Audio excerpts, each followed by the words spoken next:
Hello, Richard Miller from the Melbourne area, Melbourne. And I'm just with Jarek Czechowicz. And thanks for making this time, Jarek. Thank you. Pleasure to be here.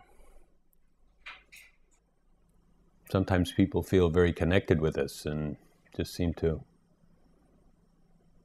watch us and, what should I say, to serve us in a way, to care for us and to take care and see what we need. And Jarek is one of those people. So I've appreciated our contacts from the very first time when we were talking and I was in America. It's been lovely. So great to see you here. So you're a guy that just kind of goes out and does what he thinks, what he thinks could be useful, and just want to interact with another person in a way that a lot of people just say, yeah, I thought of that, but oh well, next time I'll do it. And you just go for it. Try to do it. Yeah. Watch it arising. See what happens. Play.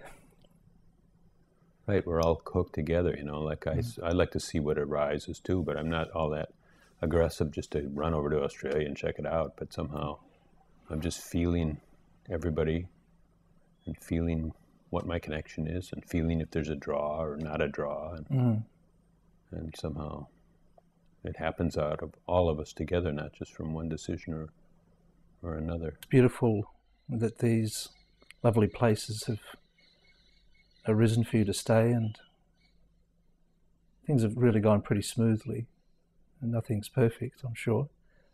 And probably big challenges in travelling all the way down from Queensland to Melbourne, but all in all it seems like you've had quite a beautiful journey from what I've seen, the programs that you've done. I'm just learning to go day by day. Absolutely. And somehow the day by day, it's got some benchmarks for a week or for a month and so on, but then really there's no wrong to it. There isn't. So then I'm accepting that, that could be what we always said about life. There's no wrong to it, but yet it didn't seem like I thought that was a crazy theory. No, there's no wrong to it. You're rowing your boat gently down the stream, and it works. It's interesting whether we can then take that back into what seems like a more structured life and see that that's also arising spontaneously, and there's a freedom to that.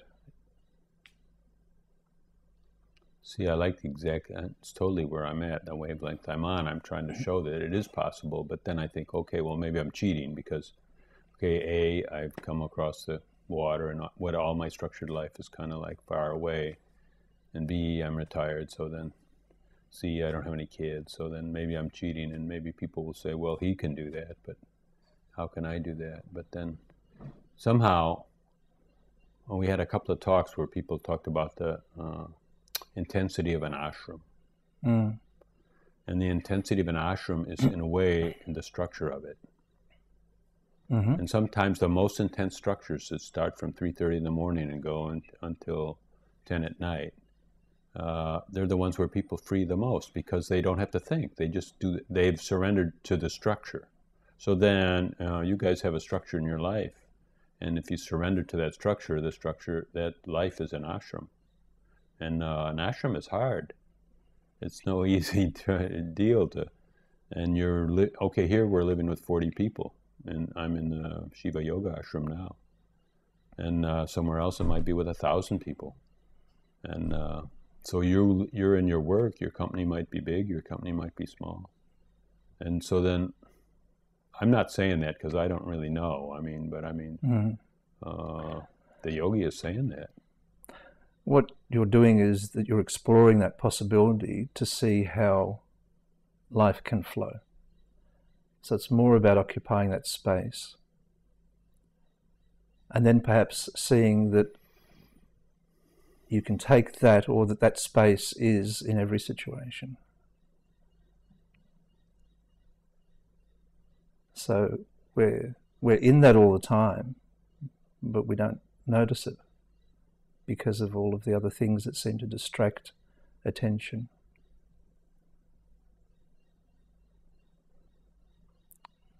So it's not a question of sticking to procedures and going on automatic, but in discovering a freedom within those structures. And those structures could be very strict or they could be quite loose, but they're there in some form. That's very interesting that the structures could be very strict or very loose. And then still we're seeing that spontaneity or just being here now is still possible. Absolutely. Maybe to the same. Maybe it's more evident with one than the other, right? Like it might just, sometimes things that are really intense become really evident. But we're saying it could be the same. Check it out. Yeah. It's beautiful to see that something which is very tightly structured or very rational is actually arising in very much the same way as something that we consider to be spontaneous. So that the structure or the rationality is spontaneous itself.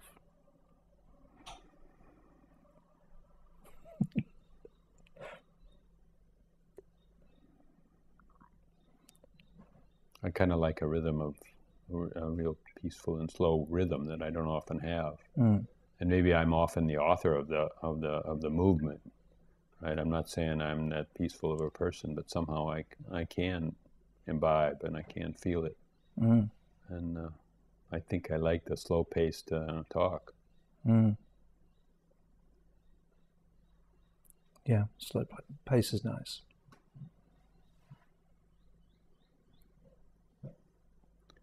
You're a musician, so then there's a pace in music. Yeah, and sometimes it can be fast. But also you can have a sense of time stretching so that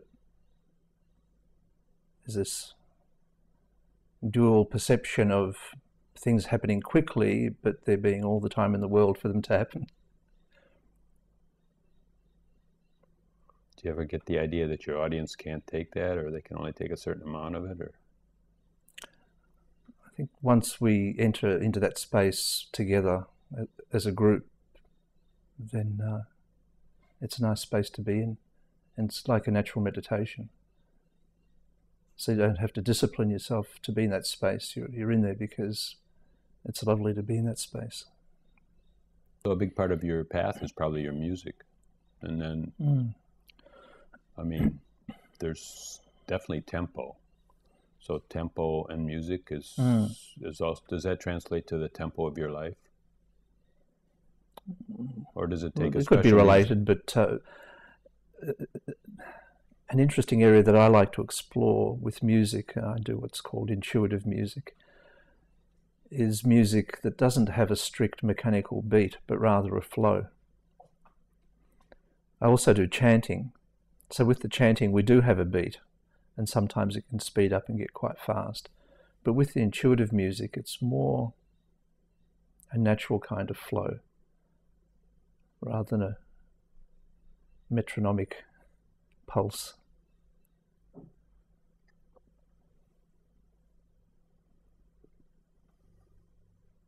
I suppose a lot of people play music in this world, and then some of them are just as busy and frantic as others, trying to get to from one gig to the next, and absolutely, and not necessarily all perfect healing. But you're lucky if it can be for you. Absolutely. I see the setting up for a program and the packing down, then the moving to the next location is just an extension of that space that we're presenting through the music. In a way, I do too. Because I don't know why. I mean, I love to build in myself, like the space, and I'm there oftentimes the first, and putting my things together, and somehow my thoughts are on, like, how beautiful this encounter will be.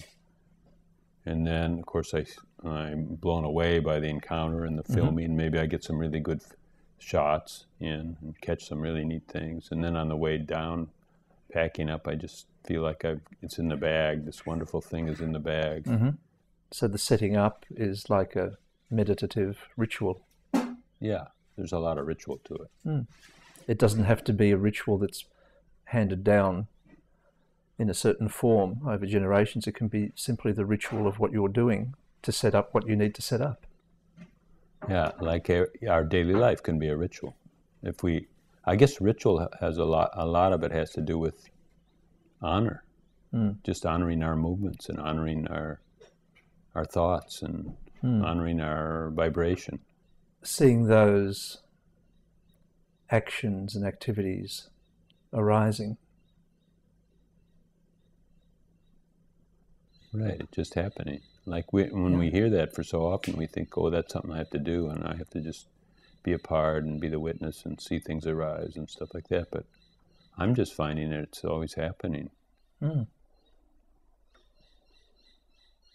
Well, the witness is something that everyone can relate to. We can all relate to watching something. So it's a useful terminology. Even though it's all the one thing, to actually talk about it, it's useful to have a term like that.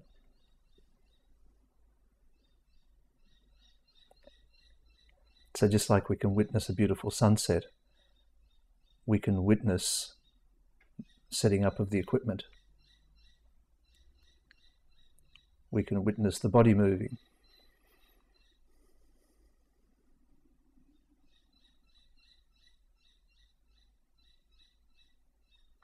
I'm always thinking about things like that because people aren't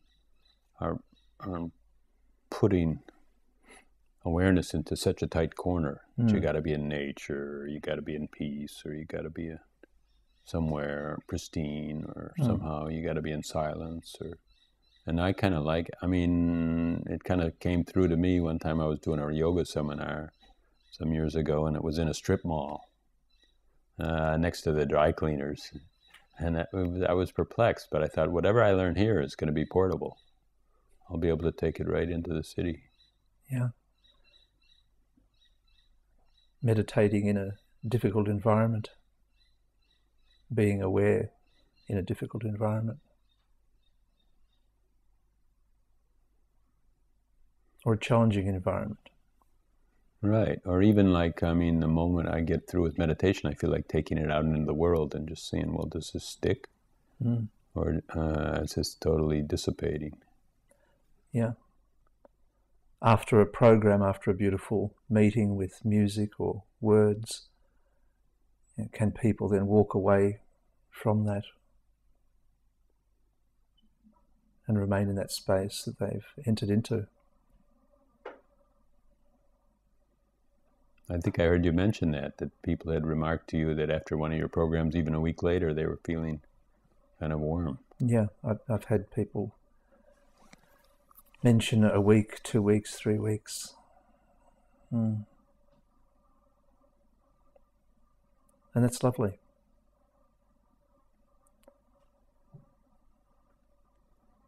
You know, I see a value in saying that it's okay to go in and out of different spaces, and have things rise and recede. You know, and when that's okay, then it's so easy to go in and out and not feel like I'm not. This place here is not good enough. Absolutely, absolutely. And make that all a part of life. The coming and going is just okay, because we tend to want to get into the coming but not the going. Well, yes, because there's an interest in reaching some kind of a stable state. If you look at nature, look at the movement of the ocean and the waves, they're not always the same shape. It keeps changing. It's occurring within the space, which is unchanging. Yeah, in that sense, there is no stable state. Stable state. There is a stable space. Yeah. The space is the same, but not the state. That's it. So then, that's what we need to. Yeah. That we get to realize. And be comfortable with that rather than trying to force yourself in trying to get into a certain state, because then that defeats the purpose of being in that space, or it prevents it. So our death-based definition is that we're behind, right? And we got to catch up. We can't waste any more time. And we got to get to this place and really stay there, you know. We can't be going in and out, because that's just wasting time or something like that, right? Mm. I mean, what is this dissatisfaction with just having a journey? Saying, hey, are we there yet? And when are we going to arrive? Yeah. Whatever that word means, arrive, you know? Yeah, well, you are there. You are here. Mm-hmm. Yeah. So that doesn't preclude going to Melbourne and actually getting there, you know, but that just means the here that we call satisfaction. And let's just say that here we are here. Yeah, the scenery is changing, but you're still. The scenery is the body, the states of consciousness, the states of meditation. It's all scenery. God, that's really a great statement, you know, because we're saying, no, meditation is reality. The scenery is not real, you know, and you're just saying it's all scenery. Yeah. It's beautiful scenery. Meditation is beautiful scenery.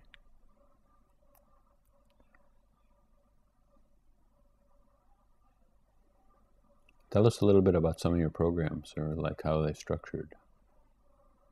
Okay, you referred several times to the New Year's program. Yeah, we had a lovely New Year's Eve. Beautiful. Mostly chanting this time. So there isn't a structure that's definitely going to happen. It's quite loosely structured. It's a lot of improvisation and things happen spontaneously. So this is supposed to be a special New Year's, right? Because 2012 is always so highly talked about, right? Did you do something special for 2012? No. The key thing is the key thing is that people are getting into that still space and experiencing that, and that's the main thing. So the special thing that we did was the chanting, the silence, some intuitive music, but nothing in particular that related to 2012. So the evening was very special, it was beautiful. But nothing around the 2012 theme, so to speak. What do you think about benchmarks? Benchmarks are kind of like measuring points along the path of our life. Mm. And usually we use birthdays, we use New Year's, we use the year 2000, the millennium. Yeah. I don't know what else. I mean, Maho's birthday, maybe. I don't know, depending on what country we live in. Well, What do you think about benchmarks? Are they useful? Okay. Well, they're shifting and changing like everything else. So the benchmark that we're using to measure something is also changing like the something that it's intended to measure. But yes, they can be useful, obviously, in a practical sense. They can be useful. But ultimately, they're also changing and shifting. So a benchmark like New Year's, basically what it is a pause. So we take a pause to look at our life, but every other day we just say, oh no, I got to do my Saturday routine. Oh no, I got to do my Monday routine. Mm. Oh, I'm exhausted at coming home from work. Whoosh. Mm. I see them as an opportunity for people to re-enter that space of stillness. That's the main thing. And we had a really beautiful evening. We did mostly chanting on New Year's Eve. And it could have been more meditation, it could have been more intuitive music, but the vibe seemed to be going in the direction of chanting, so that's what we did. So like call and response? Some of it's call and response, and my chants are very modern harmonies, modern melodies, Western harmonies and Western melodies. So it's not always call and response. Sometimes it's just people singing over and over and joining in and dropping out as they need to.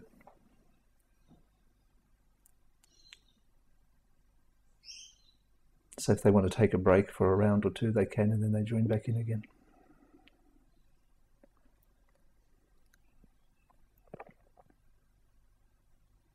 And so for me, all of these occasions are really opportunities for us to get together and say, okay, let's remember what's at the core of this, and let's touch base with that again.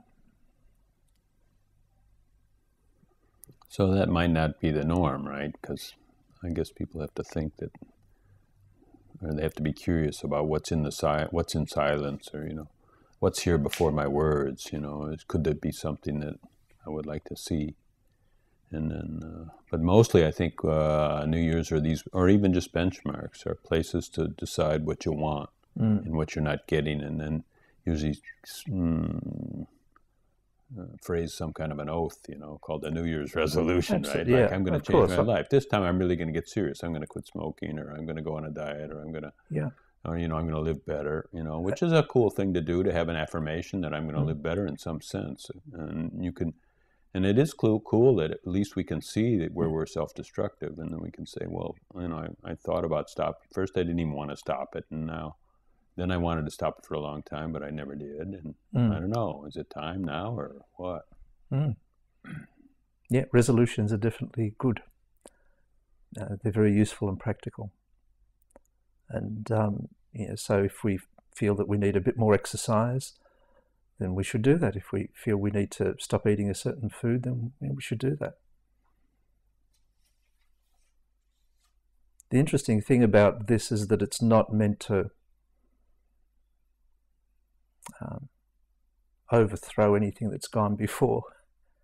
It's simply re-entering all of these experiences in a new way.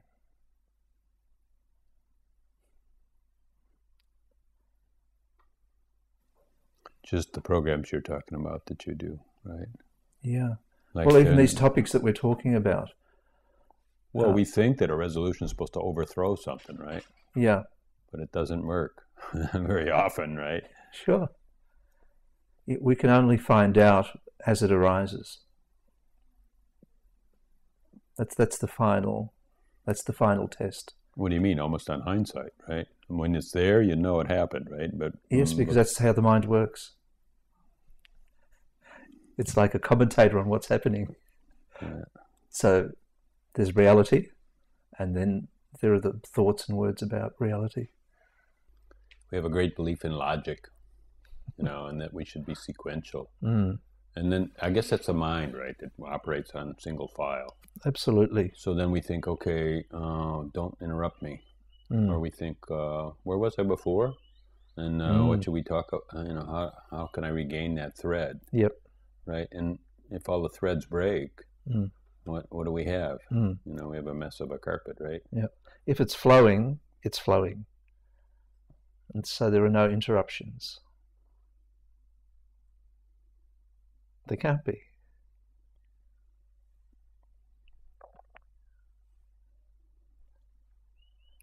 So now this is great, because we always say that ideally, or we got the should be's, we could say the should be's, that it should be so free that, you could, no matter what's happening in life, you should be, okay, well, the guru here just wrote a book, Happiness for No Good Reason. Yeah, I love the title. Yeah. So happiness for no good reason means like in the flow, out of the flow, forget flow, interrupted, not interrupted, thread of logic, a million frayed logics. And so then we say, is that something that can be? We could just ask if that could be, Could that be? Because we can't really predict or control the warp and the weft of this fabric called life. What we often overlook as well is that the steps between logical steps are intuitive steps, intuitive leaps from one logical stepping stone to the next. Tell me what you mean by that. we overlook the intuitive steps, you're saying. We overlook the or the logical steps. How are Yeah. you tying intuitive Yeah. and logical together? Well, we overlook the space, just like there's space between objects, the furniture in the room, our bodies. That there's space between these logical steps. There's space between the words. Okay, I get that. Now I see what you're saying. Mm-hmm. And once we move towards that space, then we move in the direction of intuition, and then in the direction of stillness. So we move through stillness, or stillness is there all the time. But logic is just part of the arising form. One thing I was going to say was that logic is based on so many assumptions that the steps between the logical thread that hold the thread together, if you really pierce in there, you'll find that it's all falseness, or it's just all an artificial platform.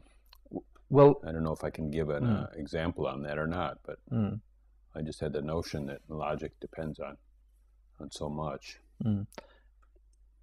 That's not to say that it can't be useful in our everyday life, like knowing that you need to top up the petrol tank before you drive to the next town. It's a step that you need to take to complete that journey. But the interesting thing about talking about these things is that we're constantly jumping between two different areas of consciousness or perception, and so it can be very confusing. Well, you mean between the content and the space that carries the content, or what do you mean? And I don't know if that's confusing. How is that confusing? Well, it can be confusing. It means that the words can seem confusing to someone who's not in that space. That the words somehow don't seem to make sense. They can sense that there are words and they understand what the individual words mean, but they might not have the experience of what's being talked about. Yeah. It could be very simple. This recalls to me a conversation I just had a few weeks ago where we were just sitting in a beautiful nature spot on a beautiful summer day, and it came out to say the sky, the sea, the air, the sounds of the cicadas, the forest, and the pleasure of it all. And so then it came to me to say, oh, it's the pleasure of it all that ties it all together. That's what fills the space in between. The pleasure is arising together with these other things. So the pleasure is part of the scenery. Well, in a way, but the pleasure is also a base. It's kind of like the felt sense. There's a felt sense under all those shiftings of attentions. And then we're going to, in this case, I'm defining that felt sense as pleasurable. I don't know, somehow everything clicked right, Yeah. High summer. Yeah. And logic can be beautiful as well.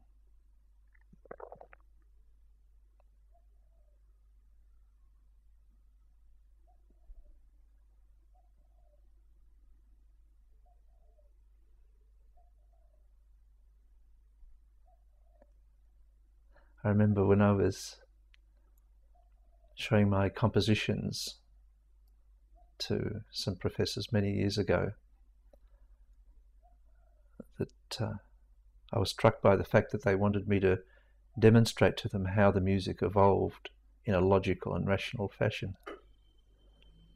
And I was drawn to writing music that flowed. Fortunately, I could do both. And so I could impose a logical development on the music, even though the music was composed to just flow. So it needed some mental imperative for them to accept it? Absolutely. And you were able to put that on afterwards as an overlay? Absolutely, because that's the nature of the mind. Because the mind overlays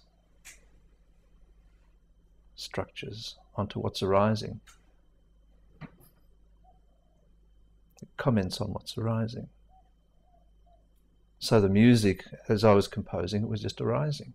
These are the notes that were arising, and they're the notes that were ultimately played by the cellist or by the string quartet. But the mind wants to know, well, what's the structure there? Yeah, I got that a lot. I was involved with art for a long time, and the art historians, to me, were just total extraneous, like they were overlaying all this stuff. And I don't think the painter had any idea about any of this. Looking at medieval art, for instance. Well, from a technical point of view, I can do that musically, but it's not what interests me. And it's certainly not what inspired me to do music in the first place.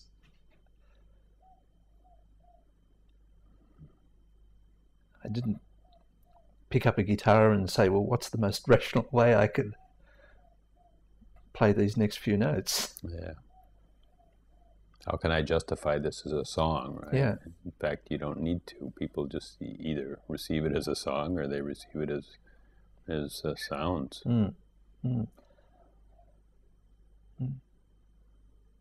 But it's quite a step to actually see this kind of flowing, spontaneous nature to logic itself.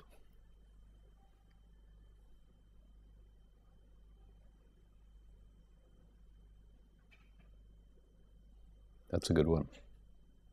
It's quite a step to see this flowing, spontaneous nature to logic itself. And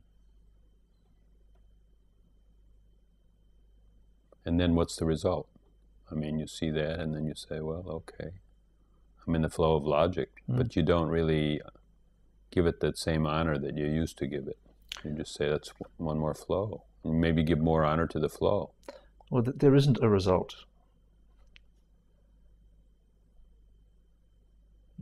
Because it's a seeing through a different perspective, or a seeing from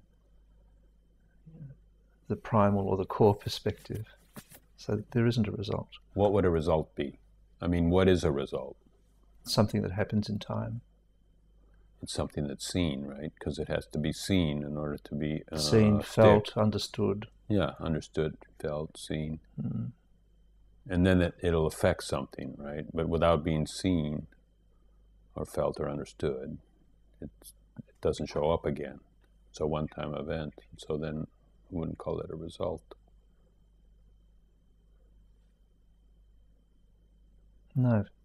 You'd only call it a result from the perspective of rationality. A new structure. Or a new absence of structure. You can see it as an arising. When something arises, you don't necessarily call it a result.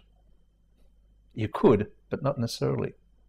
It may be a result, it may not be, but it's something arising.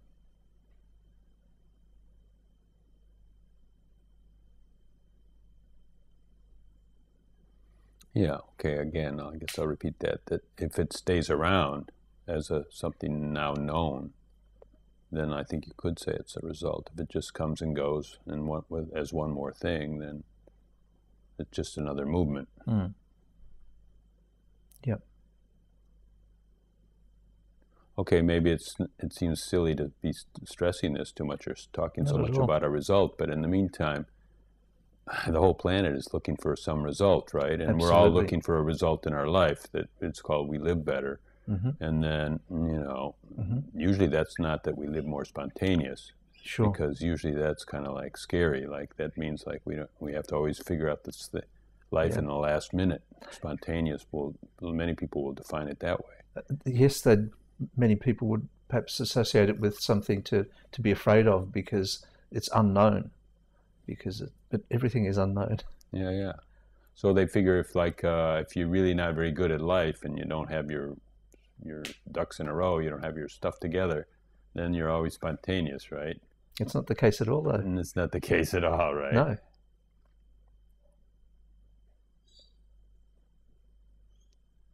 In fact, you might be more ready and more prepared for a variety of responses instead of having a repertoire of maybe 2 or 3 responses that you've been taught. Okay, let me just elaborate on that because people might not accept that. Then you guys might say, no, I got more than 2 or 3. But you have 2 or 3 favorites. And when you get confused, you go to your favorite. And so that's what we're saying here. Because these favorites show up again and again and again. I shouldn't point a finger, but I'll point it here then. Right? And, well, this applies to all of us. It applies to all of us equally well that we have certain responses to certain situations, but an appreciation of spontaneity or a deeper seeing into what it is might actually provide creative solutions in a rational context that wouldn't have been thought of otherwise. And I think a great example of this was someone like Edward de Bono creating lateral thinking, which is getting away from the area that we're talking about, but it serves as an example.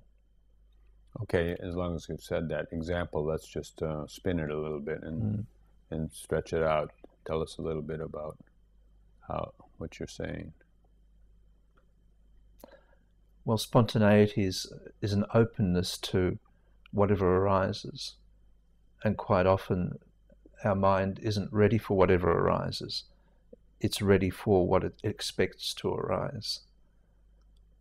But reality is such that things arise when they do, as they do, and then we have to deal with them. So let me see if I got this right. Like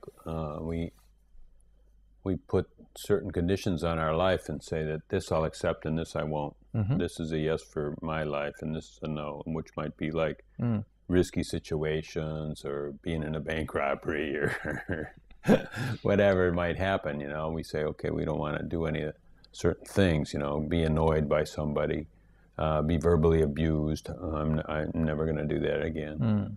And then we make some rules like if that happens, we'll run away or, you know, we'll just move out or... Well, we have our thoughts about those things, and then we will respond according to what those thoughts are. And so that's a lack of spontaneity. Yes, it may well be, and it might be that we're moving out of the space that we should be in, that space of stillness, and getting into the space of a lot of thoughts and fears and rationalizations. So it's the thoughts that are probably repeating our conditions, the conditions I was saying. They just go around and around and say, okay, I don't accept that, I won't go this, I'll go so far with this guy. Let's see if you know, if this guy bugs me anymore, I don't know. I'm just going to stop working. I'll just kind of go on a mini strike here and just not get anything done. Sure. And then we're repeating all that stuff with these thoughts, right? And it's just kind of impressing in this limited notch that we want to live in. Well, the opportunity of getting together in the way that we're getting together here or in programs is an opportunity to move beyond those thoughts, or to simply to let them be. I say move beyond them, but they can still be there. See, because before you said move into kind of more spaciousness, and now you're saying, okay, well, even if that doesn't happen, we'll just let them be. So let them be means they come and they go, and then we say, okay, we'll see. Yeah, well, there's no contradiction there because that spaciousness is there anyway. It's there anyway.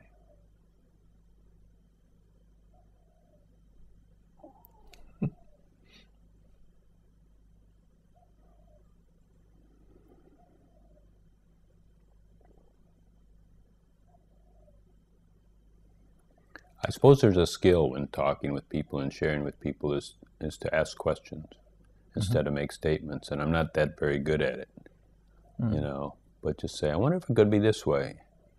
Well, I feel very comfortable with just sharing like this. So they don't have to be questions. No, I think we're comfortable together, but I mean just in the open market, let's say. Okay.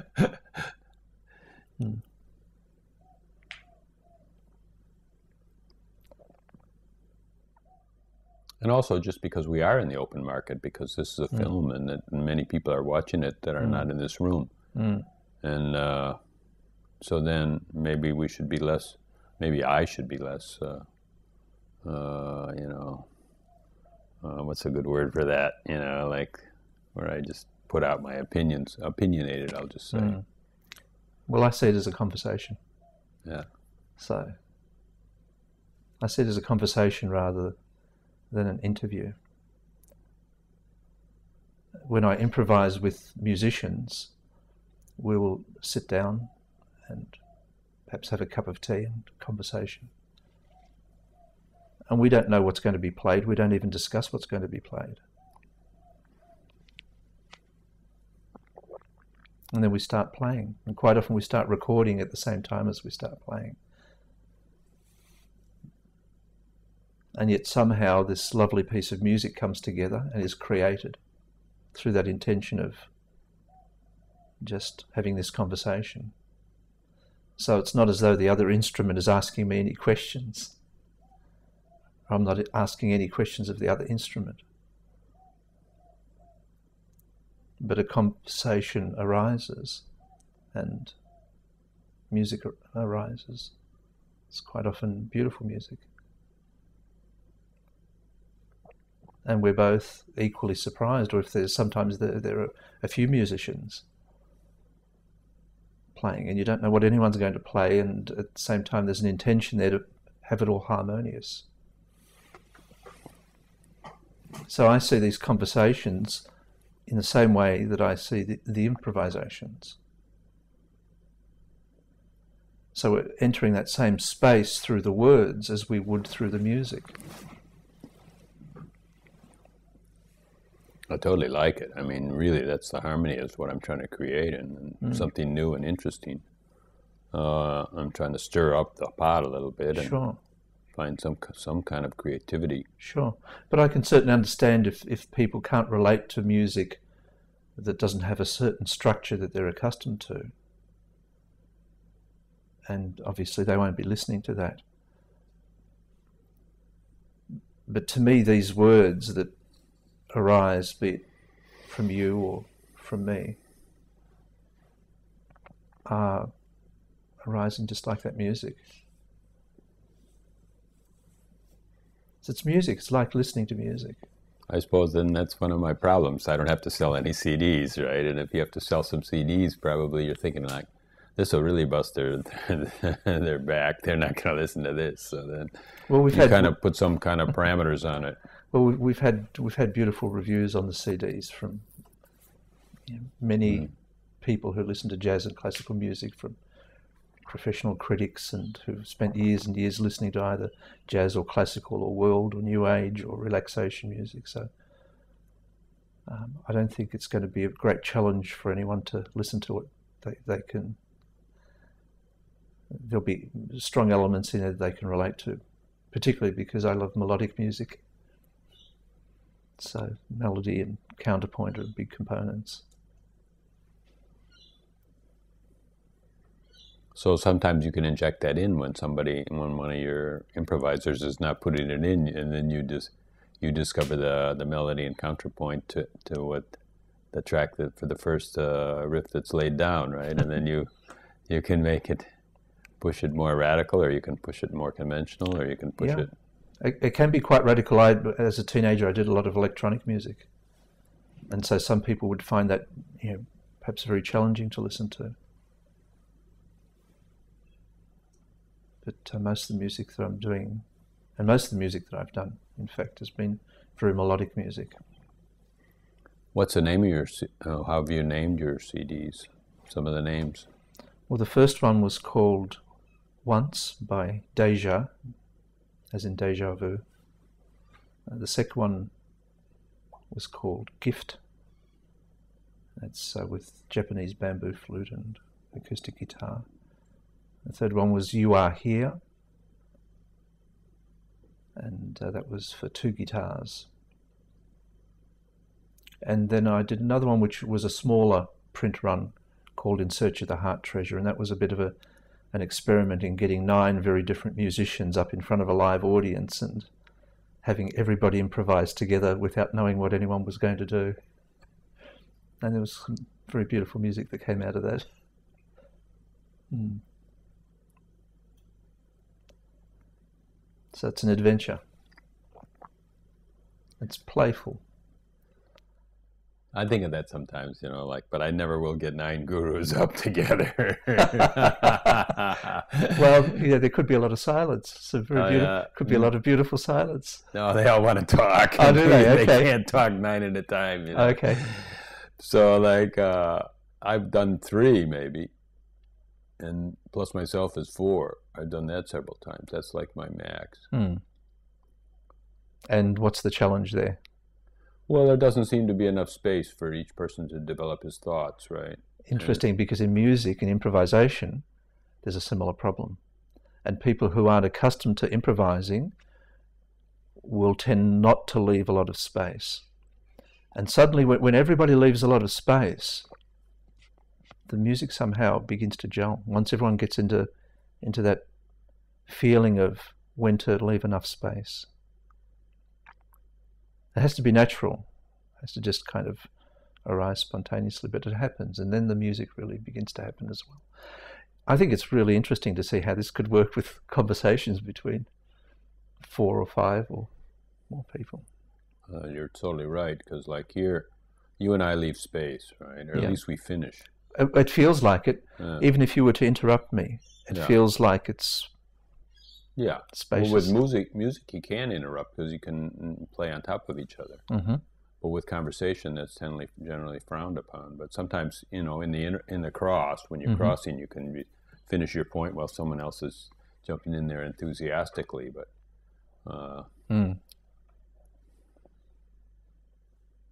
well, it's an interesting thing to try, I think.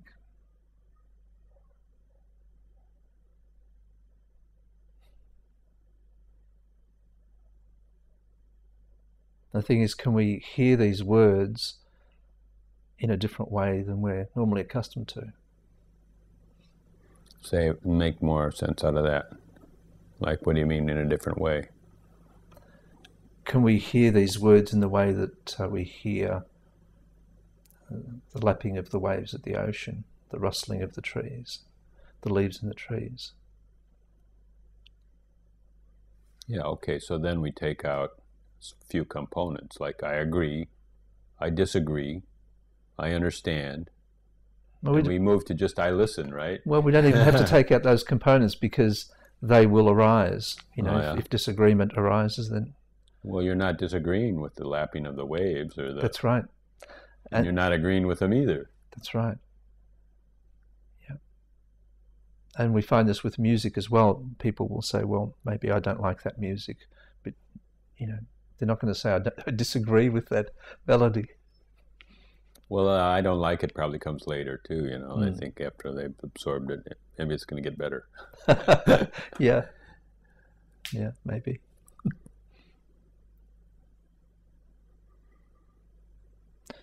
So it's probably important to notice these new ways of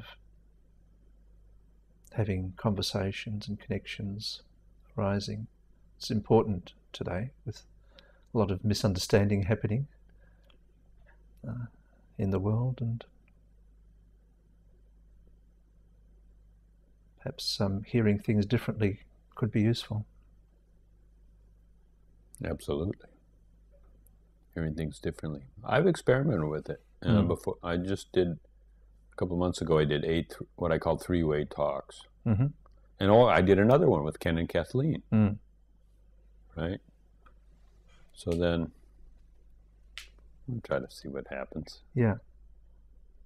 And did you feel they worked? Well, you know, at first they always start out like it's a ping pong game, you know, and they think it has to go through me, I'm the net, and then it goes to them, and then here, and then there. And a lot of times I'll just say, look, break loose, and then just interrupt, and then I'll catch up with you. I'll be able to find you on the video switch, and then just get more spontaneous, and then maybe it breaks a little more loose. But I think it would be harder with 4 or 5.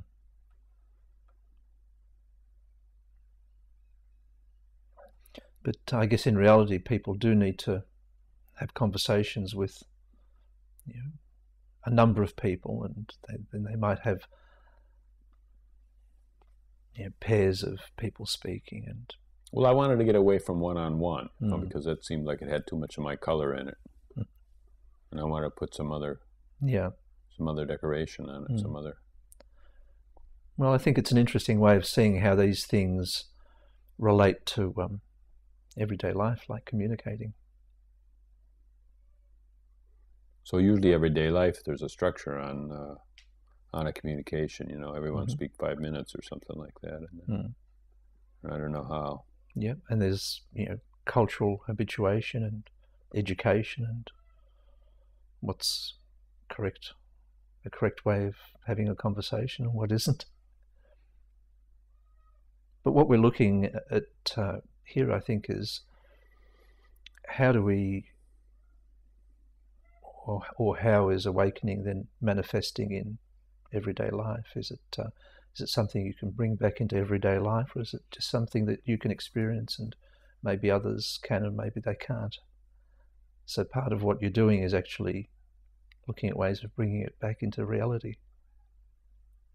Absolutely. We're very good at defining things and describing things, and which is a wonderful aspect of language.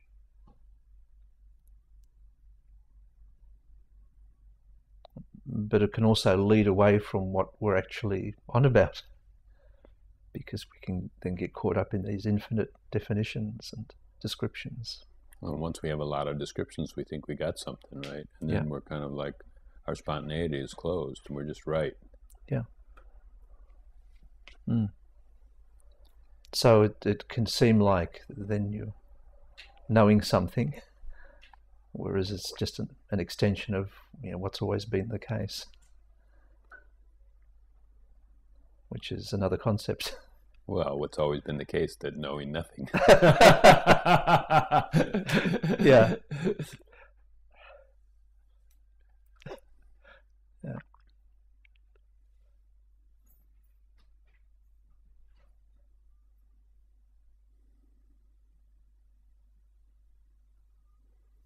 How great it is to meet you in person.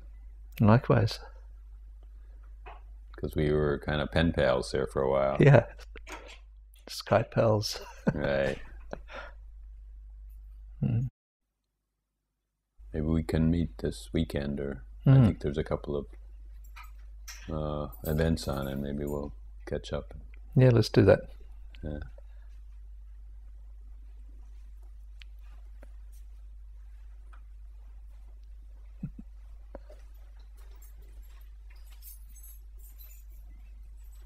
So thank you very much, Jarek. Thank you, Richard.